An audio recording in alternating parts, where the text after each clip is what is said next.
You're listening to PetLifeRadio.com.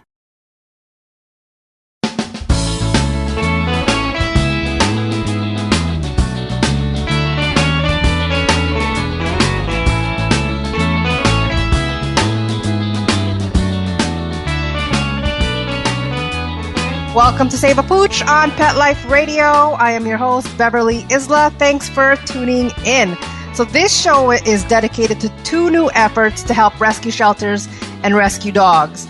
Our first guest is Anthony DiPaolo, president and founder of Modern Puppies, and Judi Cogen, author of Puppy Conversations. Now, their recent launches particularly have a focus in helping rescue shelters with the funding plus more. So it's great to see that Judi and Anthony pay it forward to our fellow canines in need. When we get back from these messages, we'll talk with our first guest, Anthony DiPaolo, about his new rescue program. Sit. Stay. We'll be right back after a short pause. Well, 4 to be exact.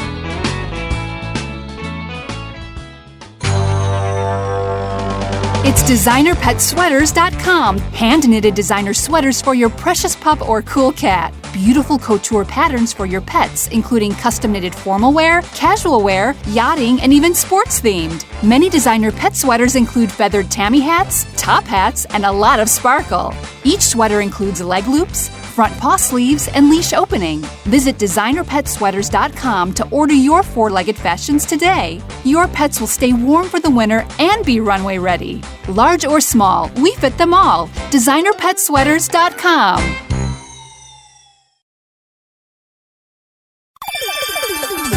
Let's talk pets on PetLifeRadio.com.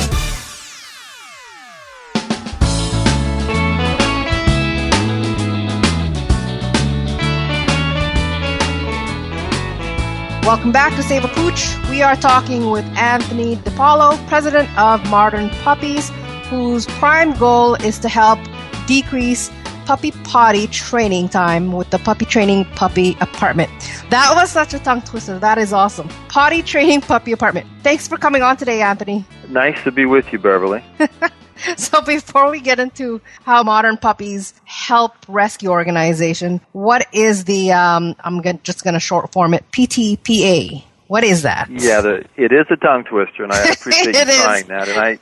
And please bear with me with my long-winded answer. I want to give your listeners a clear picture and allow them to try to visualize what I invented and what we offer. But the PTPA stands for the Potty Training Puppy Apartment.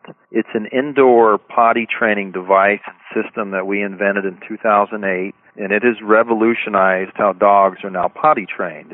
It's a one-bedroom, one-bathroom, wired dog crate, and it's currently the number one selling indoor dog potty in the world. The way it works is that when you're not able to supervise your dog will have a comfortable bedroom section to lay in, and when your dog has its natural urge to potty, they'll cross through the opening of our room divider, which is similar to like a doggy door, and then they'll be able to go potty onto a very thick and absorbent potty pad, which is located in the bathroom section of our puppy apartment. And our potty pads are disposable, and they're thrown away immediately after your dog goes potty. And basically what happens is your dog becomes conditioned to learn that the bathroom section of the puppy apartment is where they go potty. And after a few days or a few weeks of this training, your dog no longer has to sleep in the bedroom section, and you can use the puppy apartment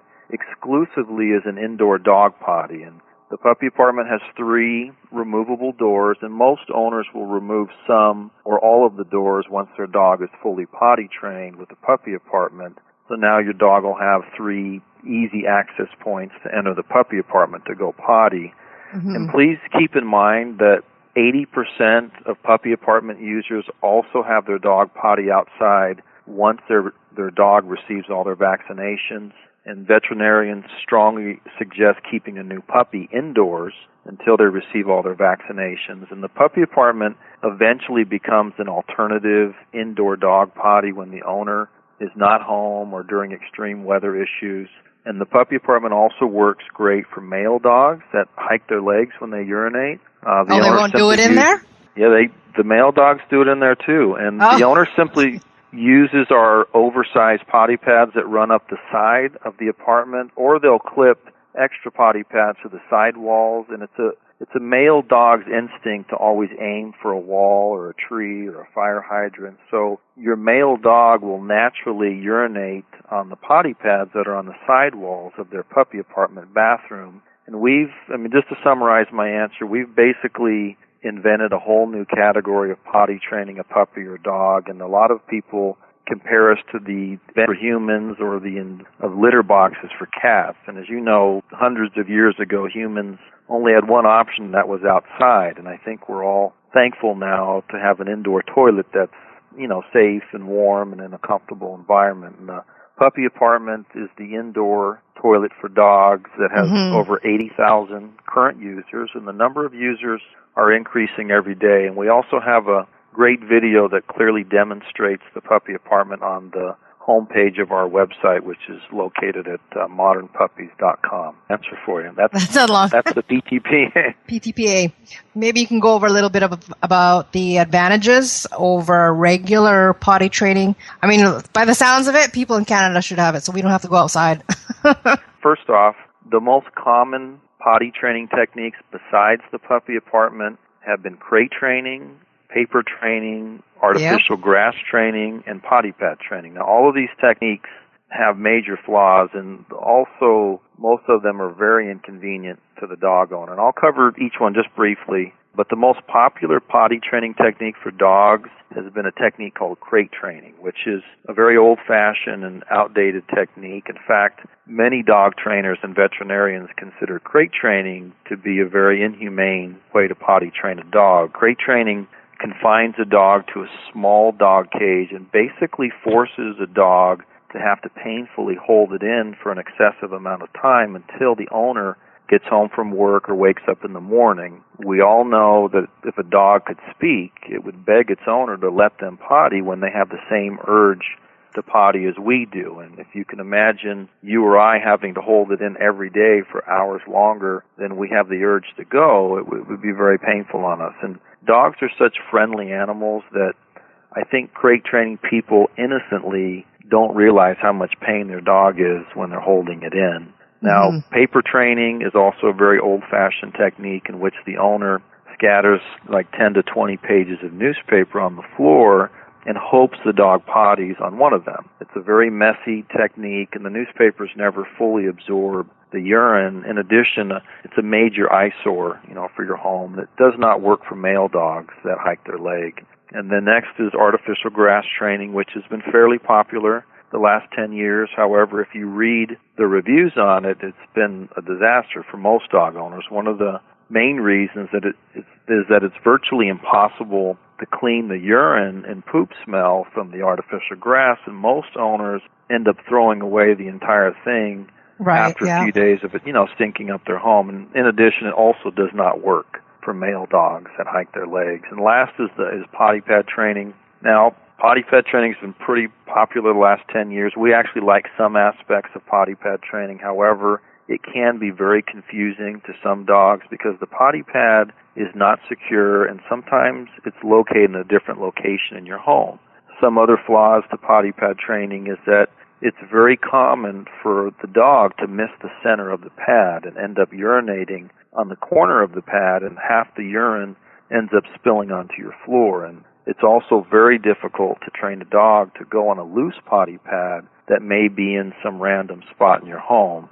Potty pads work much better with the puppy apartment because your dog becomes conditioned to recognize the puppy apartment as a designated spot to go potty. Plus, the walls around the puppy apartment force your dog to always urinate in the center of the pad, and also the pad never slides around because the four walls of the puppy apartment hold it securely in place. And now, to kind of answer your original question, now that we've covered some of the more popular forms of potty training, let me first off tell you that with the puppy apartment, your dog will never have to painfully hold it in again, which makes the puppy apartment, in our opinion, the most humane way to potty train a dog. Another advantage is that the puppy apartment will potty train your dog as fast as 3 days, while other methods usually take up to 6 months. Another advantage is that you'll no longer have to worry about accidents in your home, and you'll not have to constantly be a 24-hour bathroom monitor for your dog. Another advantage is that you'll no longer have to lose sleep by waking up extra early in the morning to let your dog outside to potty. Another advantage is you don't have to worry about letting your dog outside to potty during extreme weather conditions like, snowstorms or rainstorms. And another advantage is you no longer have to rush home from work to let your dog outside to potty. And we have another 5 to 10 advantages listed under our FAQs section at our modernpuppies.com website. But sorry again for the long-winded answer, but trying to give your listeners a good idea. But that's my answer to your question. Thank you. Let's kind of go more towards we have a rescue program geared for rescue organizations. So why did you decide to kind of cross over there, and how can it help them? I mean, it's obvious, but again, your answers are comprehensive, so. Sure. Well, before I answer that question, it's important to understand that we originally invented the puppy apartment for puppies.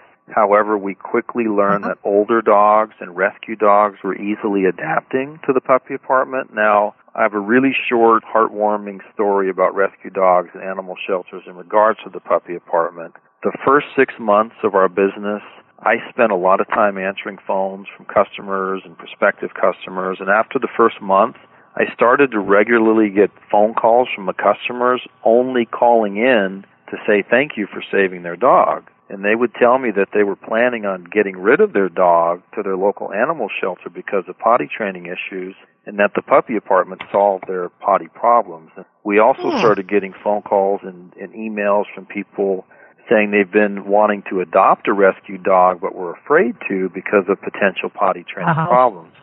But after they heard about the puppy apartment, they felt comfortable finally adopting a rescue dog. Now, from our 80,000 customers, we estimate about 10 to 20,000 of them adopted a rescue dog or kept their current dog that they were planning on surrendering to a rescue organization. So we've been organically saving dogs since our business first started. So it was this organic process.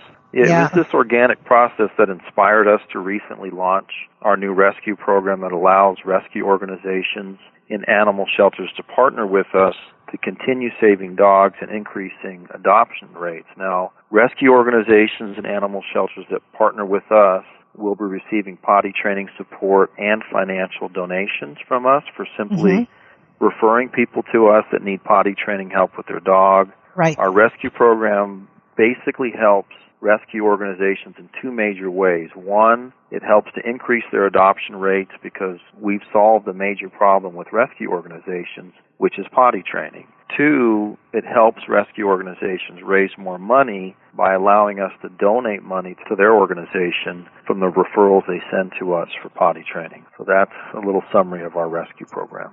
That sounds perfect is pretty much the word I want to say, because at least it helps the surrendering issue, which it's definitely one of the main reasons for surrendering because they can't really potty train them. So that's awesome, Anthony. Have you gotten any feedback yet? Well, we've been, like I said, organically getting positive feedback over the last 5 years from shelters. However, we just officially launched our new rescue program, which is a more structured program that will allow us to better track how many dogs we're saving and how much money we're donating to shelters. Now, our goal is to save as many dogs as we can from being euthanized at shelters with our new rescue program. And with the help from you and your listeners, we feel we can make a huge impact on saving dogs. Our long-term goal is to save 1 million dogs from animal shelters and rescue organizations. So we're very excited about our new rescue program and would like to encourage as many shelters and rescue organizations to reach out to us to begin a partnership with us. And we have a special rescue program link on the homepage of our modernpuppies.com website that will allow a shelter to begin the process of setting up a new partnership with us. So we suggest to have as many of your listeners contact their local animal shelters and rescue organizations and ask them to check out our website for more details. Perfect. Thank you so much, Anthony, for talking with me. We are out of time, but if you'd like to know more about Modern Puppies, you can visit modernpuppies.com. We'll take a quick break before we talk with our second guest, Judi Cogen. Sit. Stay. We'll be right back after a short pause. Well, 4 to be exact. 105 lean pounds of happy dog for life because she gets fed Dynovite and Lico Chops. Order a 90-day supply of Dynovite for your dog this week. We'll send you a bottle of Lico Chops free. New improved Lico Chops with omega-6, omega-3, vitamin E. And now 6 extra direct-fed microbials. Even better for the digestive tract and immune system. Try Lico Chops. Free this week at Dynovite.com. DINOVITE.com. Hi, I'm Dana Humphrey, the founder of Whitegate PR. We have been specializing in PR and marketing in the pet industry for over 10 years. If you have a pet product or service you would like to promote, give us a call. We can help create awareness for your brand on TV, radio, magazines, newspapers, and blogs. Feel free to reach me directly at 619-414-9307 or learn more on our website at whitegatepr.com or follow us on Facebook. Let's talk pets. Let's talk pets On Pet Life Radio. Pet Life Radio. PetLifeRadio.com.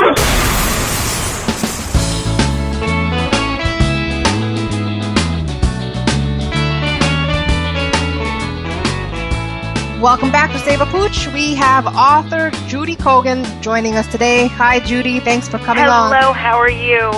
I'm good. So your new book, Puppy Conversations, is being sponsored by Pet Once, which is an all-natural pet food franchise. And yay, 15% of the book sale proceeds will be going to local rescue shelters. So tell us, what is Puppy Conversations about? Who is this puppy? The puppy is, well, he's an 11-year-old puppy, but he will always be a puppy in my heart. He is a Beagle Dachshund rescue mix of love whose job is mostly to shed around our house. And he's been with us for 11 years, and we just adore him. And, most people talk to their animals, and so do I. And so this is a collection of conversations that he and I have had over the years. Are you an animal communicator by any chance? Only with him, okay. And no, I would love to. I think it's fascinating how people actually do that. But no, it's simply, when I think most people, talk to their animals, and this is certainly no exception. And so why did you decide to put it on paper? Well, that's a great question. Several years ago, when my son was a senior in high school, there was an article in our local newspaper about a man who wrote an email to his kids every day at like 4 a.m, while they were in college. And it was it was a lovely article, and I showed it to my son, and he said to me, "Will you do that for me?" And I said, "Absolutely not. First of all, nothing good happens at 4 o'clock in the morning, as far as I can tell. And secondly, far more people need to know about my own particular point of view of the world, so I will do this in a blog." And I created the blog DearKidLoveMom.com, which is still going on. And I write all sorts of things, and at some point I just, it's things for him, and sometimes it's really more for me than for him. And I started writing down these conversations that the dog and I were having, and what I found was that those were the ones that people loved the most, and people would say to me, I had that same conversation with my dog, I just didn't write it down. And so after a while, working with Pet Once, I decided that we would create a book around that so that we could create a vehicle for giving back to some of these rescue animals, and rescue organizations that have helped so many of us have these wonderful, wonderful animals. Gotcha. So you can correct me if I'm wrong, but the proceeds of the book are going to help rescue animals. Maybe you can tell us a little bit about that? Yeah, absolutely. 15% of the proceeds go to help rescue animals. One of the ones that's most near and dear to my heart is the Cincinnati SPCA, because that's where the puppy came from. But there are so many good organizations out there that do incredible, incredible work and are underfunded, and, we all know that. And so this is just a little way to be able to start to give back. Amazing. That's awesome that it just came from an idea. So what is your favorite puppy conversation? Oh, my gosh. That's a really hard question. There's probably a lot. Yeah, exactly. Can I read you a really short one that I love? Yep, sure. Okay. So these are all puppy conversations. They happen between me and the puppy. And this actually happened one morning when I was walking him early in the morning. Okay. And he said to me, "I have very special poop." And I said, You do? And he said, yes, I know, because you pick it up and put it in the special poop container. You mean the garbage can? And then the big truck comes and takes it to the poop museum. I have very special poop. Oh, puppy, everything about you is special. Does your poop go to the poop museum? So that's just one of them, in one of the conversations, his perspective on life. A lot of them have to do with food, because very food-motivated dog, and him trying to convince me, that whatever is going on should include more food and treats for him. That is fun. This book may just want kids wanting to have their own dog, right? Well, yeah. I can think of a lot worse things. That's true. That's true. So do you talk to animals? I was practicing at one point, but then it required a lot of, especially to be in a meditative state, and I have a hard time with that, I have to admit. So, yeah. But the woman that was teaching me, she's awesome at it. It's just I find that fascinating. Yeah. Because I know that these are just my own interpretation of, what my guy's thinking, as opposed to truly being able to communicate. So anybody listening who thinks I can truly no, can't happen. You'd be surprised. Sometimes you'd think it was just a regular thought, but it was actually like language through telepathy. So it is that a could thin line. And they're so clear.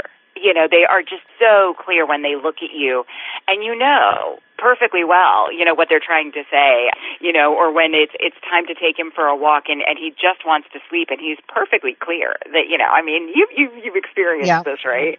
Yeah. So, these are just really fun conversations that I've been able to put down and have available. Perfect. Well, this is already launched, am I correct? Yes, it's published. It's out there. Can I read you one more before I tell you? Of course. Do we have time? All right, so here's one. And the puppy says, okay, dinner smells good. And I say, well, thank you. Can I have some? You had your dinner. You share with other people, sometimes. You say, I'm a people, always. So shouldn't you share with me? Nice try, but no. I think some people shouldn't be more equal than others. And there's him looking at me like, I really need to have some of your food too. Since you are part of the thing with Pet Wants, right? Yes. And it's an all-natural pet food, and I am biased to all-natural pet food. But since you're in there, can you kind of maybe educate me on what you noticed, how, I guess, it affects dogs' health? Absolutely. I would be delighted to. Pet Wants food is all natural, no soy, no wheat, no corn, no byproducts, no artificial preservatives. And the best thing about it is that it's made monthly, so that, it is fresh. So much food that goes to the pet store or the grocery stores, sits so long in the distribution channel that before it even gets to the store, it's 6, 8, 9, 10 months old, something like that, and then it sits there for a while, or sits out in a truck behind the store, busy losing nutrition. And that's even the best of all foods out there. So ours is sold by the pound, so that you don't need to have more in your house than you need for a short amount of time.